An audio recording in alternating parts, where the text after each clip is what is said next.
Türkmenistan'ın Bilim Ministrliği tarafından tasdiklanan İstanbul Gelişim Üniversitesi barada maglumat vermek isteyen ünüs verip dinlemenizi sizden xahiş edip soruyorum. Mehriban ileşlerim qadırdan enatalar.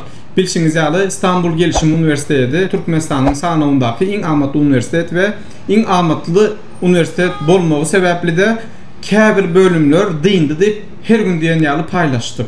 Bu sapar käbir bölümlerde paşti %70% doğruluğunu haber veririz. Görüşünüz yalı köp uğurlar eyyem Kızıl Belle'nin. İkinci sayfasında da eyyem köp uğurların oturanlığını kıynançlı bir şekilde size haber veririz. Sizden kalan bu bölümlerde İstanbul'un yüreğinde yerleşen Gelişim Üniversitesi'nde bilim alıp Türkmenistan'da diplomunuzu tasdikladasınız gelse, ilim ve bilimin adresi Alazim danışmanlık size önemli çözgü.